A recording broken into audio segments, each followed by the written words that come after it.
All right, so we did the American League. Now we're on to do the National League. So let me just find my notes. Here they are. All right, so we're just going to jump right into it. Same thing we did last time. No more talking. Let's get into it. All right, so National League East, I had the Marlins in fifth, the Nationals in fourth, the Mets in third, the Braves in second, and I had the Phillies winning the division.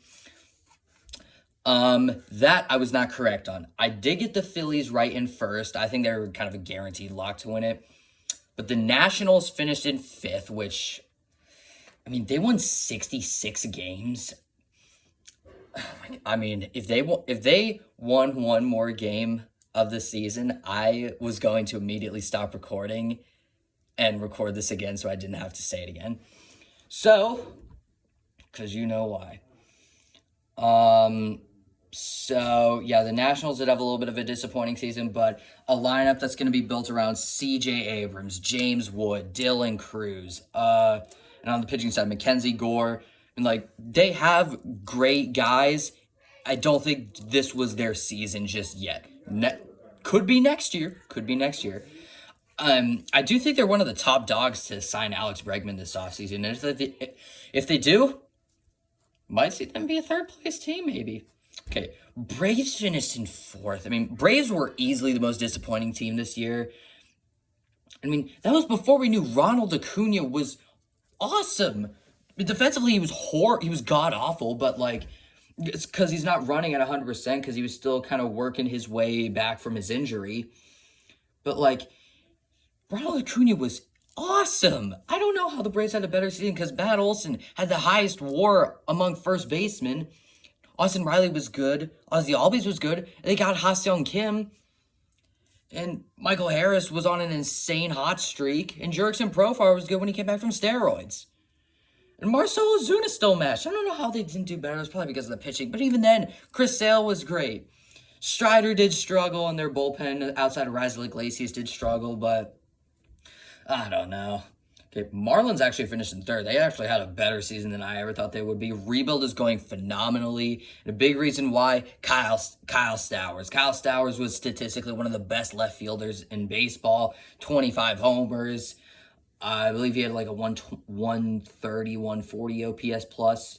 Yeah, around there.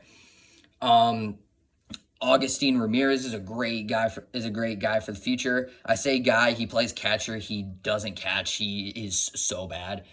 And on the pitching side, Sandy Alcantara, Edward Cabrera, Yuri Perez. Marlins rebuild is going very good. I think if they get like a decent guy this offseason, could be a sneaky wild card team next year. I really like what the Marlins are doing down there in Miami. Mets finished in second. They have such a weird story. I mean, they were like the best team in baseball, and they were like the best team in baseball for the first half, and they missed the playoffs. That's insane. I mean, as a Yankees fan, love to see it. But I mean, Juan Soto was great. As much as I don't like the guy, got to throw some respect. Probably gonna finish second in MVP voting. Juan Soto was great. Francisco Lindor was great. Pete Alonso was great. They had a lot of great guys. It's just the Mets just met. Yeah. And that's about it for the NL East. So let's move on to the NL Central. And I'm gonna find my dadgum notes again. Here they are. All right, so I had the Pirates in fifth, which is correct, sadly. I had the Cardinals in fourth, which is correct. I had the Reds in third, which is correct. I had the Brewers in second, and I had the Cubs in first. Oh man, if you just flip the Cubs and the Brewers, I got that fully correct. Now, I'll stand by it. I did not see the Brewers being the best team in baseball, best record. Did anybody see that? Absolutely not. Now, I kind of had... Now, I feel like a lot of people were picking the Cubs to win the division. The people who did pick the Brewers to win the division did not. I'm sure if you picked the Brewers to win the division, you did not think they were going to be the best team in baseball, best record, 97 games. You want to know what's crazy? They don't have one single elite player. I mean, their most elite player in terms of like positional value and eliteness is probably Freddie Peralta. But I mean, like, Andrew Vaughn was insane. Bryce Terang is good. Joey Ortiz struggled, but he could be a solid player. Caleb Durbin, William Contreras, Jackson Chorio is a star in the making. Sal Frelick, or Frelick, however the frick you say his name. Sorry, I mean, however the heck you say his name. Isaac Collins, and on the pitching side, Freddie Peralta, Brandon Woodruff, Jose Quintana, Quinn Priester, Jacob Mizorowski. And the bullpen side, Trevor McGill was great. Cubs, I think, were like the best team in the division, and then they kind of like before the Brewers went on their like 30-5 streak, the Cubs were easily going to win the division, and they still were 5 games out of the division. They were really, really good. Big reason, PCA and Kyle Tucker. PCA and Kyle Tucker were 2 of the best outfielders. PCA with that defense plus the 30-30 power.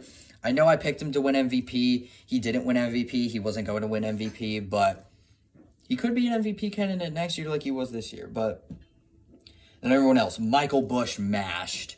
Nico Horner hit 300. Dansby Swanson is a good rounded player. Matt Shaw looks like a great third baseman for the future. And then Ian Happ, Seiya Suzuki, a lot of really good guys. And their pitching staff, I can't believe they let Shota Imanaga walk. He's probably going to go to the Dodgers, let's be honest. Okay, Reds, I mean, Terry Francona, shout out to him. He was easily the sole reason why they made the playoffs. And also, Ellie De La Cruz, I love him. I know he kind of had a weird year, but I still love Ellie. Matt McClain, Noelvi Marte, Tyler Stephenson. Then on the pitching side, Hunter Green, Nick Lodolo, and Andrew Abbott. And the bullpen side, and then the bullpen, Emilio Pagan. Like, they had a good season. They just ran into the Dodgers in the playoffs, which sucked. And then the Cardinals and Pirates were kind of who I thought they were. I mean, for the Cardinals side, I mean, they're kind of just whatever. They're probably going to go into a major rebuild this offseason to trade anybody. Well, any, like, veteran. And then the Pirates were kind of who I thought they would be. Paul Skeens is great. He's arguably the best pitcher in baseball, and if he's not, he's number 2. Yeah, I mean, Paul Skeens is great, one of the best pitchers in baseball. I do think they're going to move on from Mitch Keller this offseason, but they have some of the most exciting players in minor league baseball, like Connor Griffin, Bubba Chandler, Braxton Ashcraft. Insane. Like, in 2 or 3 years, the Pirates could be back to glory. Like, I'm not saying they will be, they could be. Especially if they still have Paul Skeens and, of course, Jared Jones, Bubba Chandler. I do think this is Mitch Keller's last year. And then offensively, I mean, it's basically just Brian Reynolds. O'Neal Cruz needs to be better. And you can't keep relying on 40-year-old Andrew McCutchen. Like, he was one of your best offensive players, and he's 40. That's how bad the Pirates were. And Henry Davis is such a bust. He's such a bust. All right. Now, last division of this montage video, or not a montage. I don't know. Last division of my predictions. All right. Gotta find my notes. Where are they? Here they are. They were buried at the bottom. All right. Okay, I had the Rockies in 5th, which they were the worst team in baseball. They were 43-119. I said 43-118 in my tier list video. I meant 43-119. I had the Giants in 4th. I had the Padres in 3rd. I had the Diamondbacks in 2nd. And I had the Dodgers in 1st. Okay.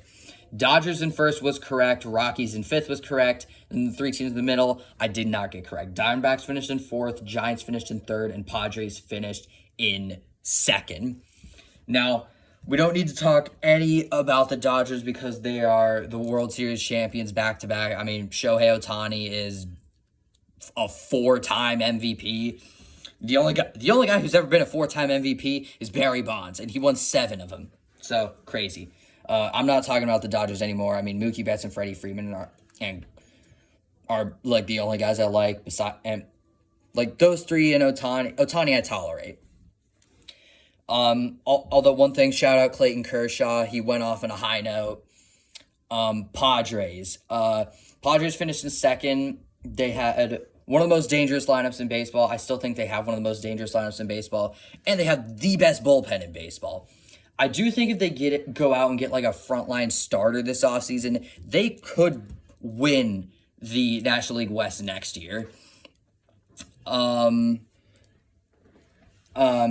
Then the Giants finished in third. I mean, they were a lot better than I expected. I did not expect them to get Rafael Devers. Go check out that video if you haven't seen it. But Logan Webb and Robbie Ray are awesome. Matt Chapman is awesome. And Willie Adames was great towards the end of the year. I'm still waiting for the Patrick Bailey breakout. Is it ever going to happen? Probably not. And then the Diamondbacks, I mean, Corbin Carroll, Ketel Marte, I almost said Christian Walker, but not Christian Walker. He's not on the team anymore. Corbin Carroll, Ketel Marte, Lourdes Gurriel, Geraldo Perdomo, Pavin Smith, Gabriel Moreno. Did I say Geraldo Perdomo? If not, Geraldo Perdomo. And then their pitching is dog water. They do get Corbin Burns back, and I think they might bring Zach Gallen back on that qualifying offer. And then the Rockies stink. I mean, Hunter Goodman and Brenton Doyle are like the only players that I care about. Okay, so overall for the divisions, I did okay. I mean, it was my first year predictions. You can't expect me to be all that good.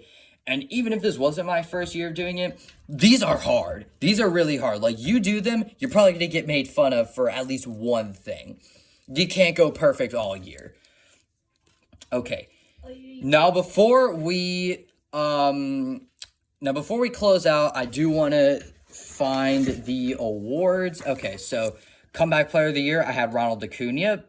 He obviously won it, and he was insane. Reliever of the Year, I had... Sorry, guys, I was blanking out. I forgot to write down the Reliever of the Year. I had to look it back up in my other notes. Reliever of the Year, I had Ryan Helsley. He's obviously not going to win it. It's going to be Edwin Diaz, but... I mean, and Ryan Helsley was not that good once he got to the Mets. Anyway, for Rookie of the Year, I had Drake Baldwin, which, I knocked that one out of the park. The reason I did pick Drake Baldwin and not instead of like one of the favorites like Matt Shaw or Roki Sasaki was because I wanted a reason why I thought the Braves were going to be really good. And to be honest, Drake Baldwin was awesome. He was insane. I was a little bit scared when Cade Horton, I think, was going to take it from him, but luckily he didn't. So I got Rookie of the Year correct. Cy Young, I had Paul Skeens, which, I knocked that one out of the park too. Let's go. I mean, Paul Skeens, like I said, if he's not the best pitcher in baseball, he's number 2. And he's right now on pace to be the greatest pitcher of all time. And then MVP, I had Kyle Tucker. In the video, I did say it was going to be Shohei Ohtani, which it is Shohei Ohtani. But I picked Kyle Tucker because I didn't want to pick Ohtani. So overall for my predictions, some of them were good. Some of them were bad, like I said. But if you guys want to see me do this next year, like do another double upload full preseason predictions and figure out why, please make sure to like and subscribe and leave down a comment for more content. And if you guys want to see me do a free agent prediction video, off-season free agent prediction, trade predictions, I got those already worked out. So anyway, guys, I'll see you guys later. Peace.